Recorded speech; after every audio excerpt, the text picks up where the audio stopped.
Hi, everyone. I'm Elysabeth Alfano. Welcome to the Plant-Based Business Hour. Great to be with you at almost the onset of fall. I think we have summer solstice coming around September 21st. But with everyone back to school and in the month of September, it does sure feel like fall, doesn't it? Already a little bit. Well, I can remember I think it would be 4 falls ago, 2020. Obviously, we were still in a pandemic at that point, but I was writing for the Beat magazine and I was talking about 2021 was going to be the year of plant-based chicken. There were so many innovators, entrepreneurs getting into plant-based chicken. There were nuggets, there were strips, there were patties, they were breaded, they were fried, there were chunks, there were grounds. We were seeing it all. And then, of course, COVID continued to do its damage. Interest rates went up. Supply chains continued to be difficult. The meat lobby had its negative campaign. You put all of this together, a tricky economy, a very expensive negative media campaign, and the world in turmoil, and the sector has waffled a bit. But what about, and that's only in the US, because we're going to talk about how Europe is a different story. But what about chicken? How has it fared? There are still many players in the chicken game. And I wanted to talk about chicken globally. That's plant-based chicken, of course, globally, and what the sector in the market is, what the sector in the US market is doing as well. So let's bring on today's guest and expert, CEO and founder of Daring Chicken. I do have to say, one of my very favorite chickens, Jeff Gendelman. Thanks for being with me today. Thank you for having me. Not founder, but I joined as CEO back in March. So just want to make that clear. New CEO. I don't even think I knew that myself. Yeah. This is actually the third try for Daring Chicken. The first 2 tries, it didn't quite work out with your previous CEO, I guess who was the founder. And today we were able to get it on the books. So I'm so happy about it. No, thank you for having me. I've been with Daring for about 3.5 years now. So previously was in the COO role and then transitioned to CEO back in March. Well, welcome to the fray, although I guess you've been in it for a while. So let's dive right into what that really means. Obviously, the sector as a whole, not just chicken, but plant-based everything, had its ups and downs with the economy, with interest rates, with negative campaigns. But chicken, it's in a unique position in that its analog is already so gosh darn inexpensive, so heavily subsidized, and so the most animals in factories are chickens, so the most processed, if you will, of the animals, and so it's a hard competitor, and yet it's what everyone reaches for as their go-to. Steak might even be considered a treat from time to time, so that would be cow might be considered a treat, but chicken is what everybody reaches for, including kids. So it's what everyone knows and has on their plate. How has we'll talk about just generally and then start with Europe, but how has plant-based chicken been faring throughout the turmoil? I think you need to take a step back to understand the history of plant-based foods more broadly.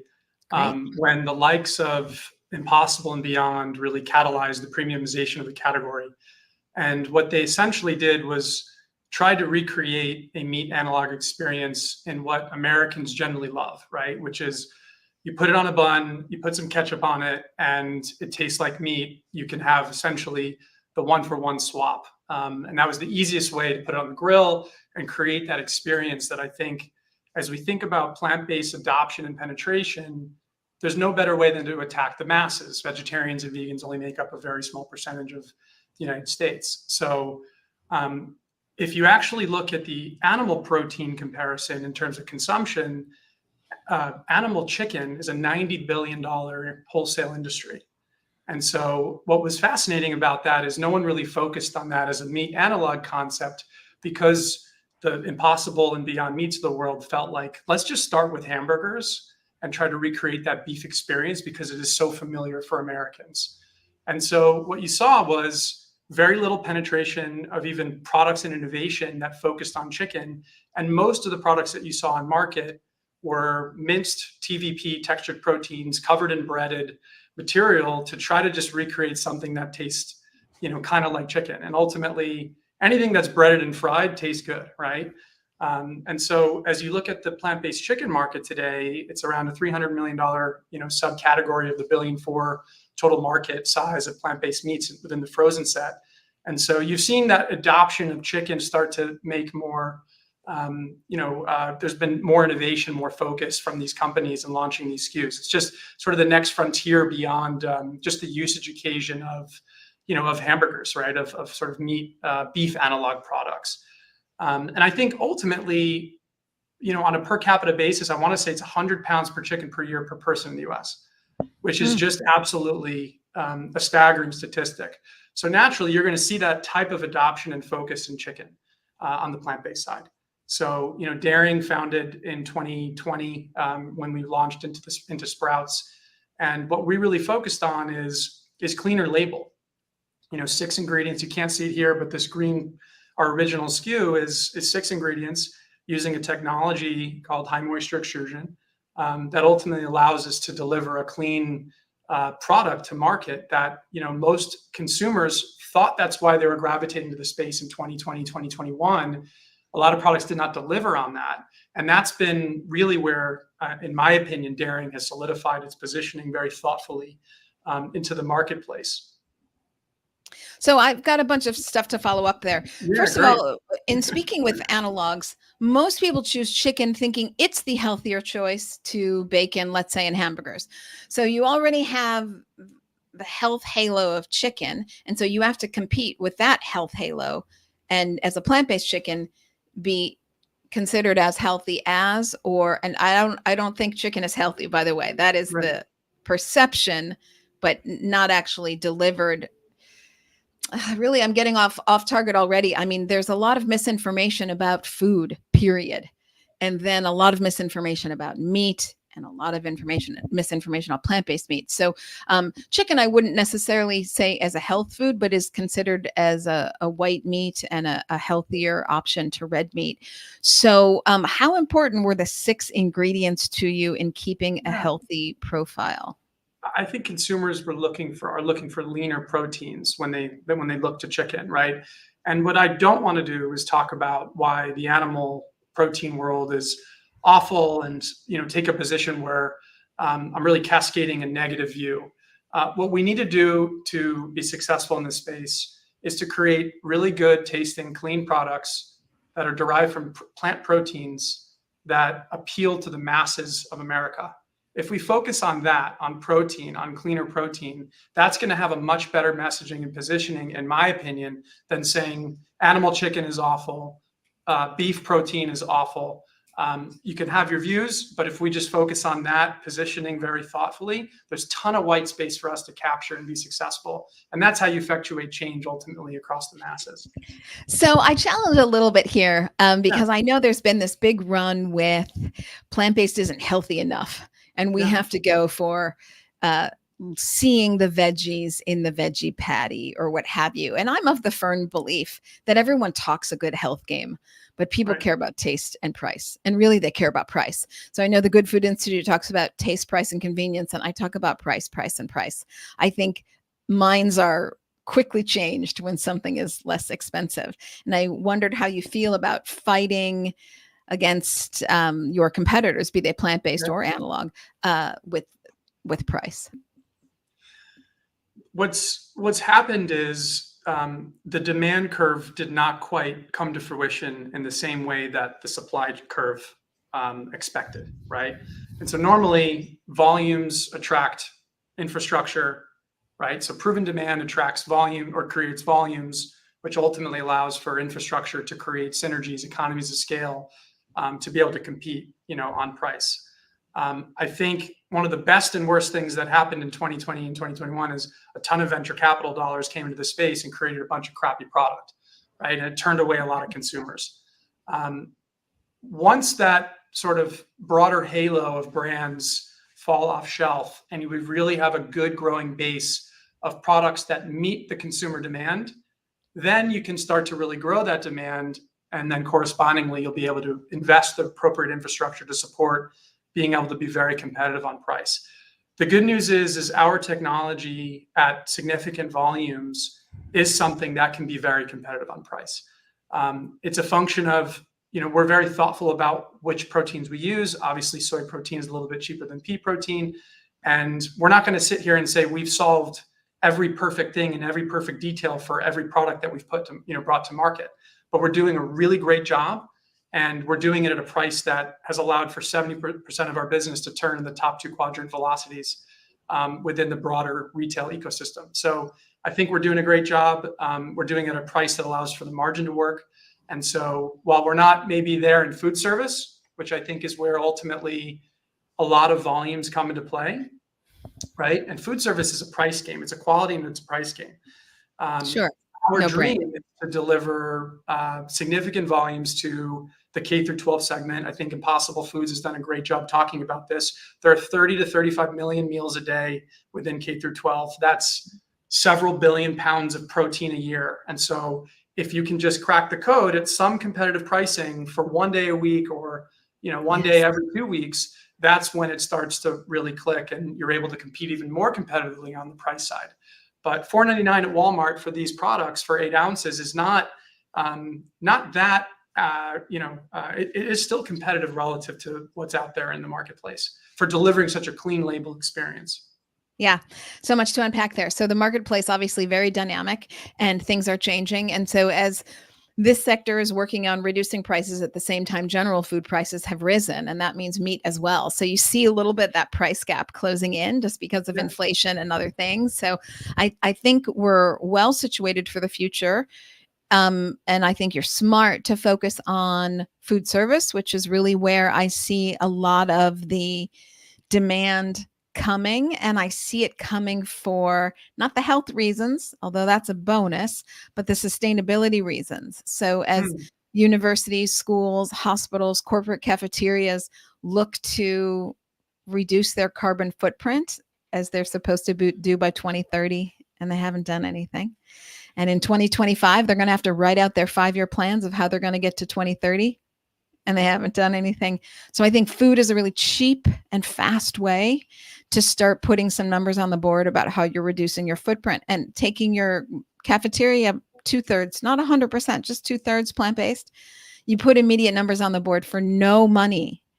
You can switch over your cafeteria in 3 weeks.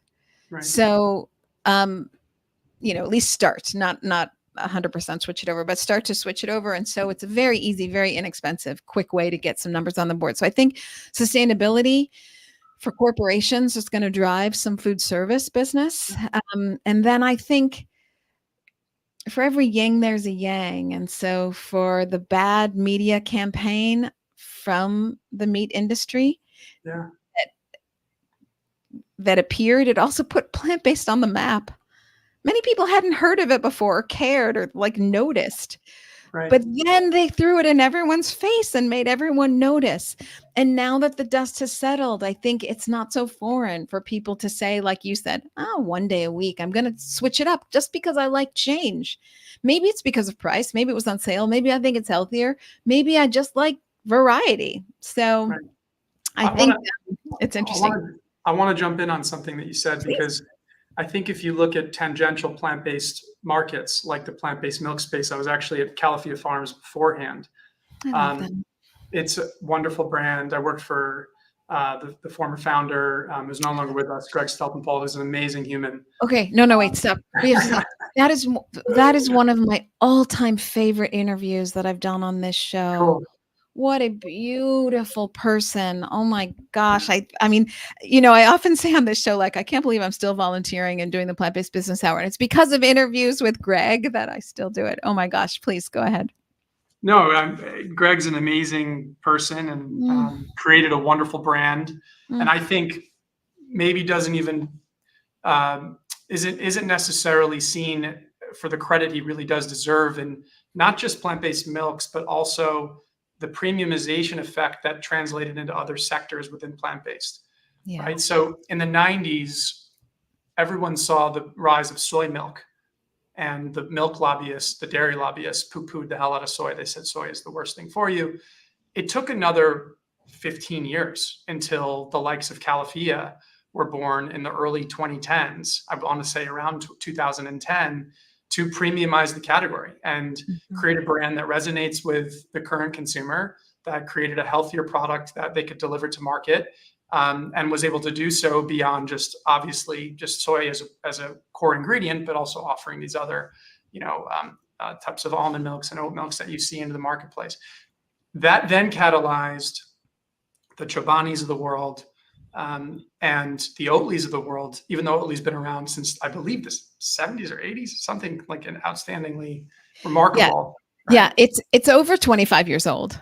Okay, so maybe not quite the 80s, but it's been around, right? And I think what at that point, consumer adoption of plant-based dairy was fairly limited during the 90s. And it did take the Calafias to bring and to increase that market share close to, I want to say it's around 25%. It's like a $3 to $4 billion industry on a dairy fluid milk sales market of around $14 billion, right? Yeah. So that's a pretty staggering adoption. The meat comparison is we're still in the early innings. These things take time. It took 30 years for, 25, 30 years since the soy boom and then the poo-poo from dairy lobbyists to really allow for plant-based milk adoption to really take place, into effect more broadly. And I think that's exactly what you're going to eventually see in plant-based meats. So long as we deliver a wonderful product that delivers on experience and ultimately health, and obviously the sustainability component is very important for those who do care about that. Really quick comment on food service. It's driven by the distributors. It's an antiquated industry, especially in K through 12, where you basically win mandates for certain school districts. Those people and those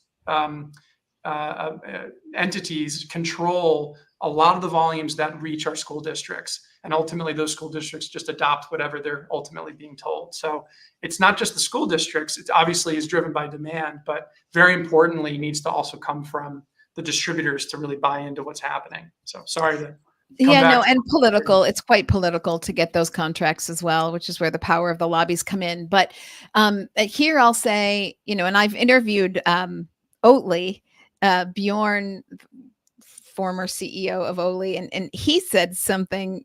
I have so much to riff off of what you've said, but he said a little bit revolutionary, maybe I'll say, or rogue.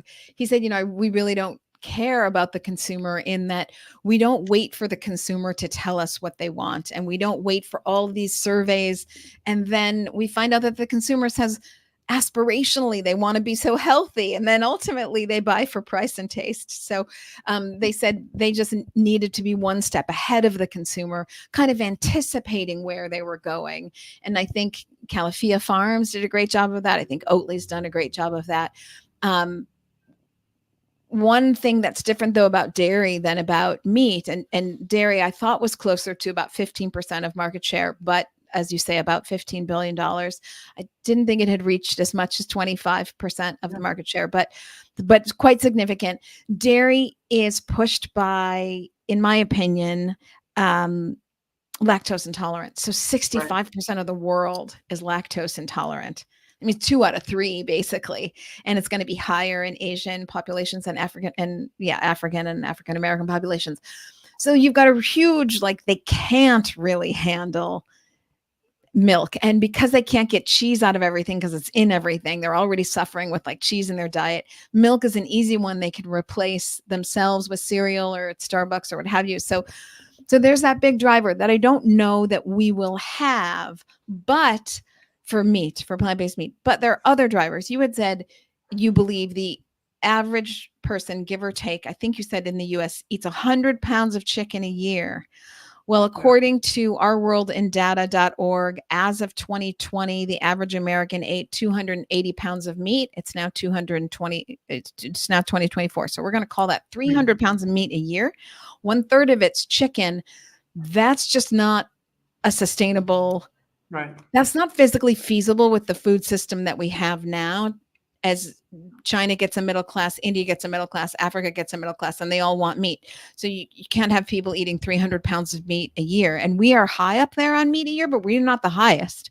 So that means you're going to have complementary proteins, diversified proteins. You're just going to have to diversify the protein supply chain, period. Forget if it's animal or plant-based or good or bad or why or how or what's the mission, or if you're going to feed people, and you can't get elected if you don't feed people, you're going to have to figure something out. And so I think there's that opening for us, or that impetus that pushes us. So we might not have lactose intolerance, but we've got other drivers in the system that are pushing for change. I completely agree. I disagree a little bit on the price side. I think I think it needs to be a premium price point, but still attainable, right? Because ultimately, if you want to deliver a great product, if we come back to the original statement on the demand curve not quite supporting enough volume for economies of scale on the supply side, what we can't do is continue to create business models that don't ultimately work or are in fact not sustainable themselves, right? So if you underprice, and get to a place where you can't actually generate enough gross profit dollars, that's been a serious problem that this space has also seen, right? And I think more broadly, what you're seeing a lot of M&A happening in the background. I thought we'd see more, quite frankly.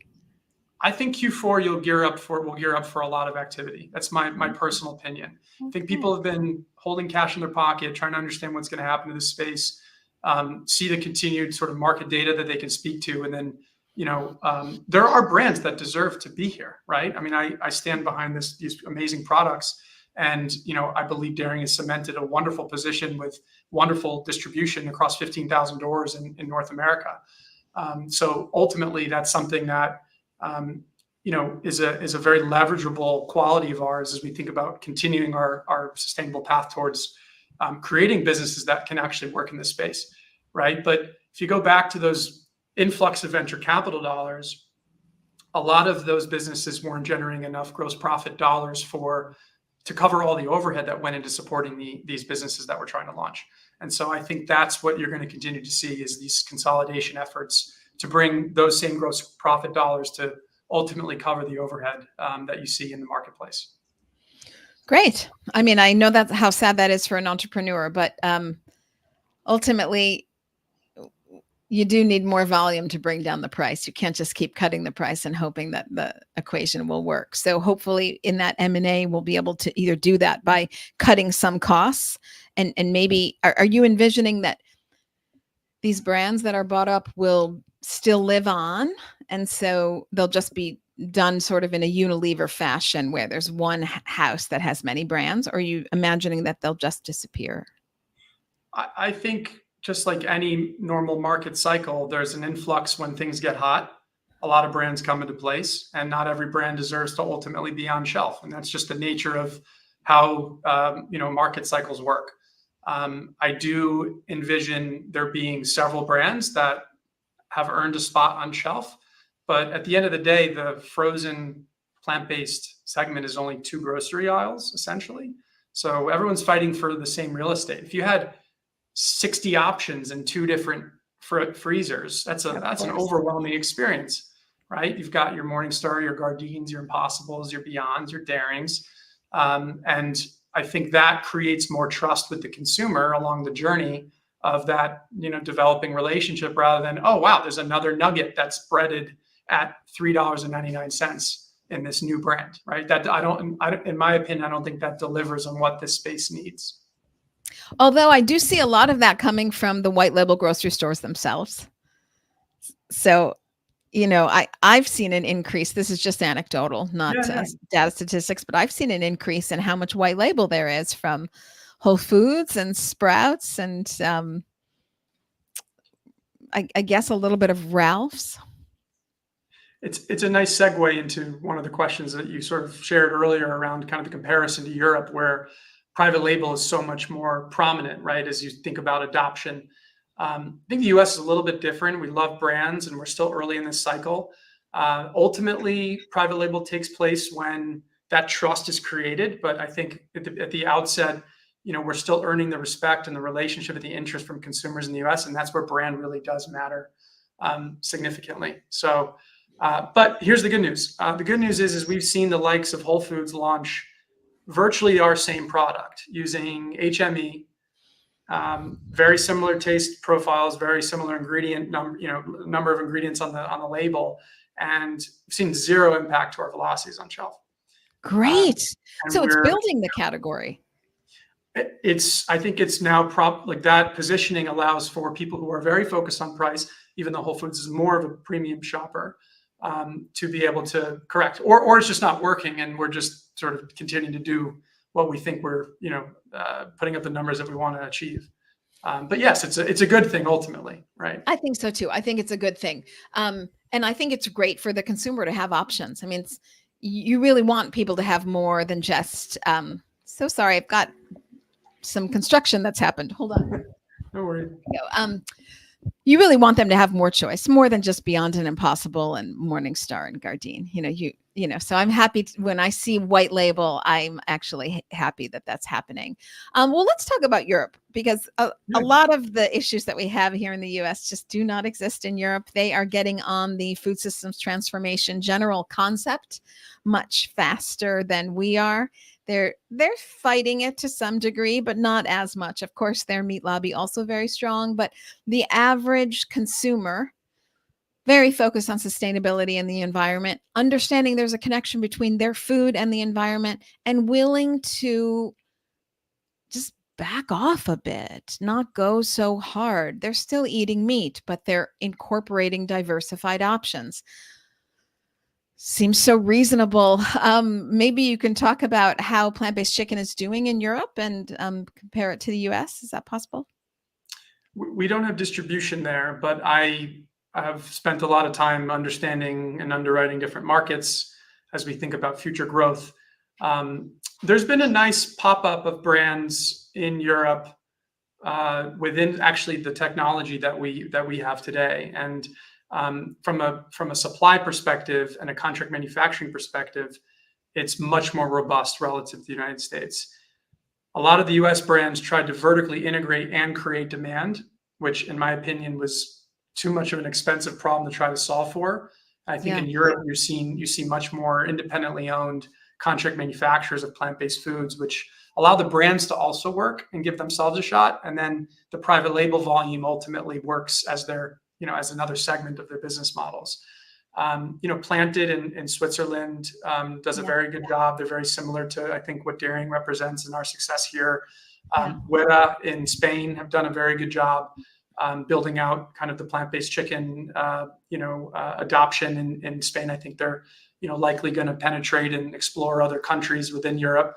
But I don't have actual scan sale market data on the underlying performance of those products. I do know that velocities on shelf can be close to almost 2 times what they are here in the US. That's a function of also us having such a wide distribution net of the country's just enormous, right? And so we have so many retailers, and we have nearly 30,000 different retail locations here. So you're not going to get the same type of velocity and scan sales that you would at a retailer in the UK or in Europe naturally. But I think it's probably taken off very productively, and you're seeing a lot of interest. Vegan Food Group is doing a good job consolidating and investing in a variety of brands over there. Their sister company, Hims, is doing the same here in the US. And then, the Live Kindlys of the world have also kind of been successful in creating and buying up brands throughout Europe too, using similar technology. So I do think they're further along relative to the US, at least as it relates to chicken and our technology. So I love that you bring up vegan fried chicken, because it speaks to chicken almost more than anything else. I think it's so versatile. You've got a patty, a nugget, strips, fried chicken. I had almost forgotten about fried chicken since I eat it so rarely. Chicken drumsticks, this kind of thing. Is there any one of the formats that is doing better than others? Would it be nuggets, or how is it shaking out within the sector itself? We'll talk about the US again. Yeah, I'm not sure about Europe. The broader plant-based chicken, so plant-based meat has been down around 3 to 5%, almost the last consecutive 12 quarters, roughly 10 to 12 quarters. Yeah. Plant-based chicken has also experienced pretty significant decline, but a lot of that's because of the old incumbent brands with these cheap TVP products that are breaded ultimately weren't delivering on the experience. 8% of all plant-based chicken is non-breaded. So 92% is breaded in this space. And therefore fried, right? Breaded and fried. And therefore fried. Dairying has grown 20 to 30% a year because that's been the gap in the marketplace for non-breaded substrate that creates the versatility that you're alluding to be able to do whatever you do with animal chicken, which is how do you create, a pad thai chicken or, tacos that you want to add some chicken to. That you don't get that experience with a breaded product. So the breaded side has been declining around 5%, 5 to 7%. And then the non-breaded part of the portfolio within the broader category has seen some nice growth. Well, you bring up one of the things I wanted to make sure that we were talking about with dairying is that one of the things I love about dairying is its ability to be pulled apart. Yeah. So it can be chopped or pulled, or you can cook with it, as opposed to this product is already made and all I can do is microwave it. You know what I mean? So I love the versatility of dairying, and I just usually end up using it in a patty in a chicken sandwich. I mean, I actually don't do that much cooking with it, but I like that when I bite into it, I'm pulling on what kind of looks and feels and acts like a chicken patty. And actually, I have to say, now granted, I've been vegan for quite a long time. One of the things that made me go vegan was how disgusting chicken had become. Now, I know you said you didn't want to say anything disparaging about the meat industry, but I feel that I can. I bit into a burrito. It was repulsive. It must have been like ground up bone. I don't know. It was, I still gag to this day. The chicken, I attribute it to the quality of the lives of the chickens, because something like 78 billion chickens are in factories at any one time, in any one moment, out of like 80 billion animals in factories. So chickens are really living butt to beak in their own feces in enormous ammonia halls, and they're sick and the food feels like it. That's my point here, is that I had so many bad chicken experiences. And I don't mean like, oh, it's kind of tough. I mean like the chicken had become repulsive. And so when I mention pulling apart dairying in my mouth, I have such a positive association with that, given the horror of the chicken before I dropped chicken. If you, and again, I'm not going to focus on this, on disparaging the meat industry, but just factually speaking, if you were to eat a raw chicken, you could get very sick and potentially die. So chicken specifically is definitely, I think, can be one of the more unhealthy proteins as relates to what's just included in the actual protein itself relative to other animal proteins. So I must interject. According to August Consumer Reports of 2022, 31% of all ground chicken that leaves the factory has salmonella. And according to the Physicians Committee for Responsible Medicine, all chicken has traces of feces as it leaves the factory. And so people say, yes, but that's why we cook it. I'm sorry. Okay. Good. Yeah. Good luck there. That's a very particular kind of rationale. And maybe those experiences over time ultimately bring people to having kind of replacing one meal a day or 2 meals a day, using other plant proteins and other plant-based options without sacrificing the experience of why they're eating chicken in the first place. Most people eat animal chicken, I imagine, non-breaded when they're cooking at home, right? And that's what we deliver versus what's been in the marketplace really historically. And I'll riff on that and say it's really unfortunate, the politicization of the subject, because when you go into Kentucky Fried Chicken, to really know that it's chicken, all you know is it's this thing that's been breaded and fried, and it tastes good, and it's got lots of salt, and you never thought you were going to Kentucky Fried Chicken thinking it was a health food. You're not there for a health reason. You're there because, I mean, it might as well be like deep fried pretzels. I mean, it's just, the chicken is so, for decades now, in so many of these foods that are breaded and fried, the chicken itself has been like lost in the details. So it just doesn't seem like it's that relevant of a topic anymore. And then you have the upside of, we haven't even talked about it, but according to the United Nations, the top 2 reasons for the next pandemic, not the pandemic we just had, but the next pandemics, are all related to the intensification of animal factories. We see that avian bird flu jumped from a bird to a cow to a human, and they're working on an avian bird flu vaccine. Do we want another vaccine? I mean, God, given the downside risk, right, and given the fact that you really don't see it or taste it because it's deep in breading and fried, it seems like a silly subject in a way. We joke that the ultimate test is the kid test, right? So if you Sure. cook for your child at home and they don't notice, then that's exactly what we need to deliver on. Win.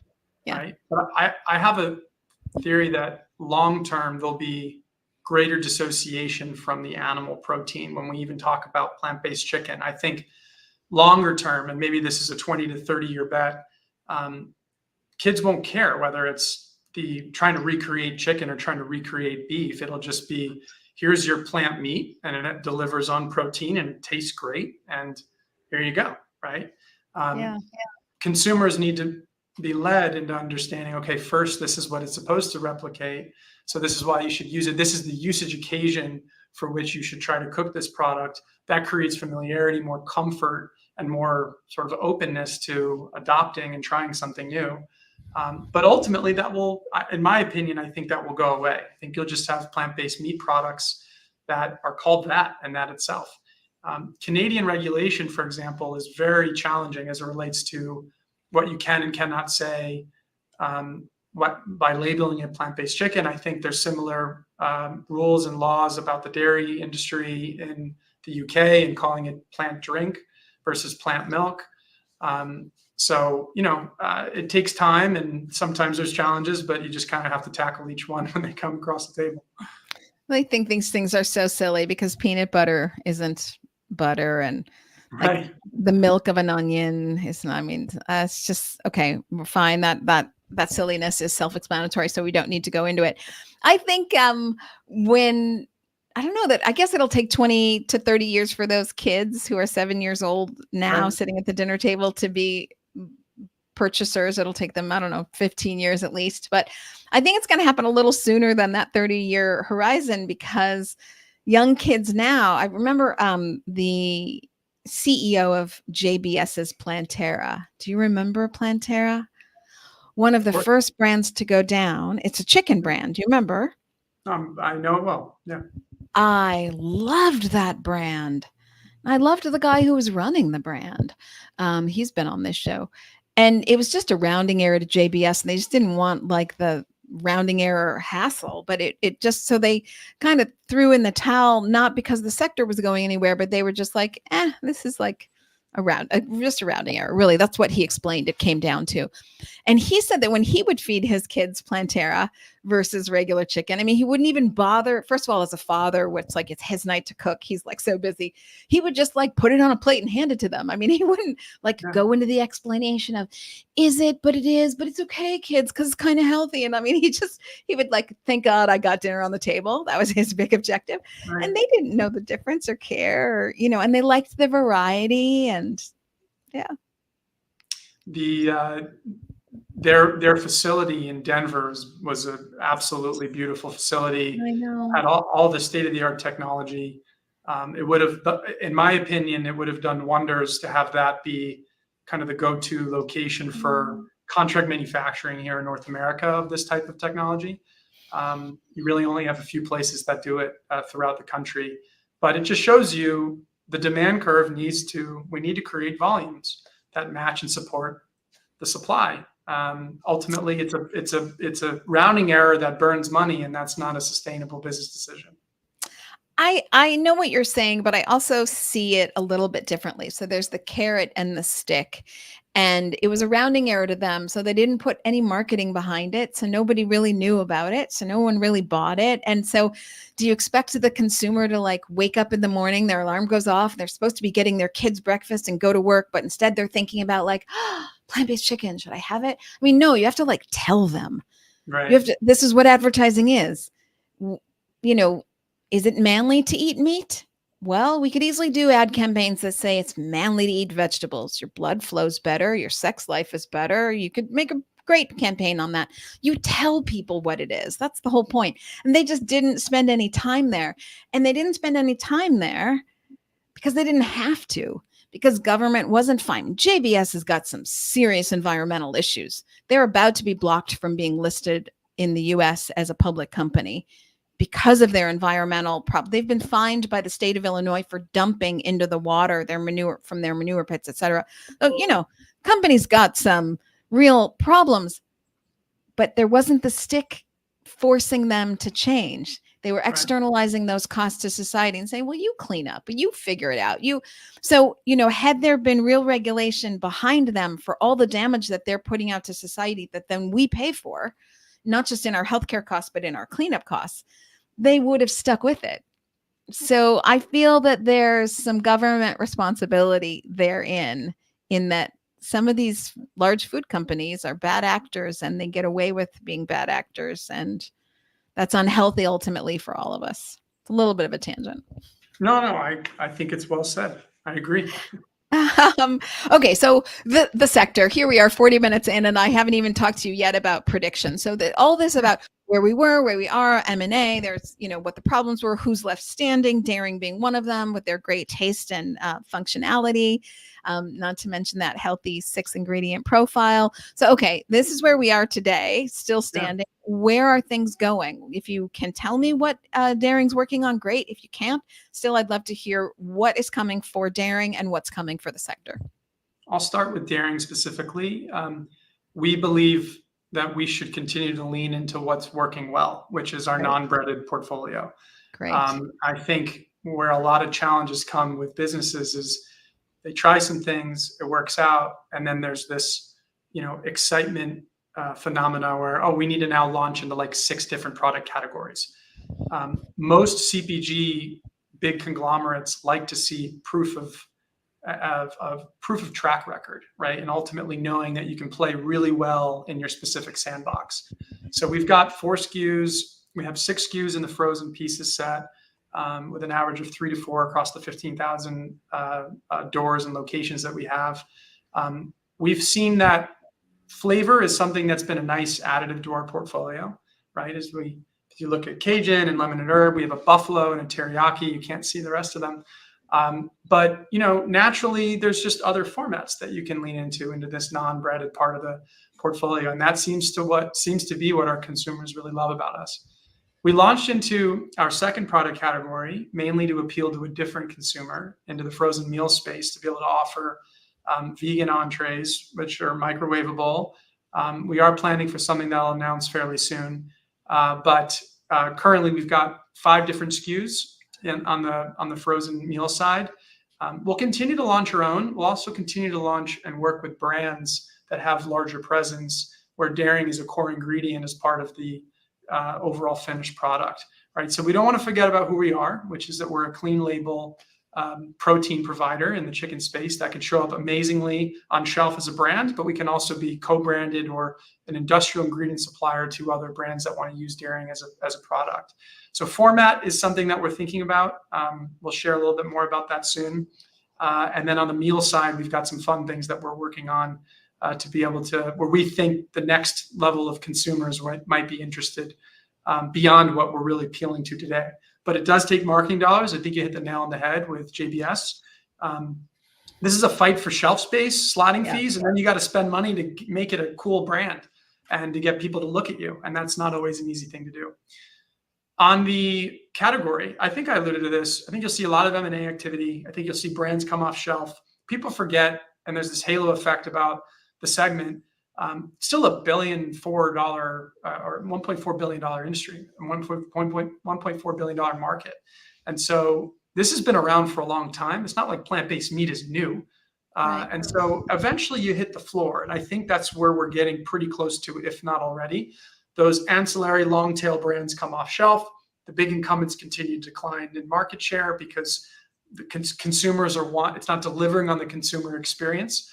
And then you have the new brands that premiumize the category, the likes of Daring, to be able to support that next wave and that next chapter of growth. And so you'll have consolidation, which will allow for more gross profit dollars, more vertical integration, finding and marrying demand with supply. and that will allow for these sustainable business models. And I can assure you that's exactly what Beyond Meat's trying to do as a publicly traded company. I'm sure they're laser focused on that because unfortunately, just because a stock performs a certain way shouldn't represent what the whole industry is doing.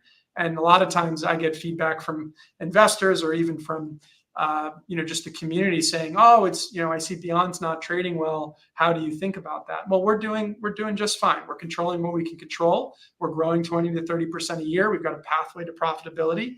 And that's what this space needs, is sustainable business models with great brands that deliver on great products and experiences to consumers. I'm really excited about that meal category. Does that mean things like pad thai with daring chicken? Is that the kind of thing you're talking about when you say meals? Yeah, we have a Fly by Jing SKU, which we did a collab with a sauce company, which is like a fried rice bowl. We have a harvest bowl, we have a penne primavera bowl, we have a teriyaki bowl. So really giving consumers the solution, right? So if you don't know how to cook plant-based chicken, well, here's something that's already delivering to you that you can just do very simply by putting it in the microwave. Now, the interesting thing to think about, and this is sort of my prediction, is you've yet to see pure play plant-based brands extend beyond just vegan products, right? And so what do I mean by that? Let's look where there's been success in food service. Impossible Foods is in Starbucks sitting on egg and cheese. They sit at Burger King on a Whopper in the Impossible Whopper with mayonnaise and other products that they use.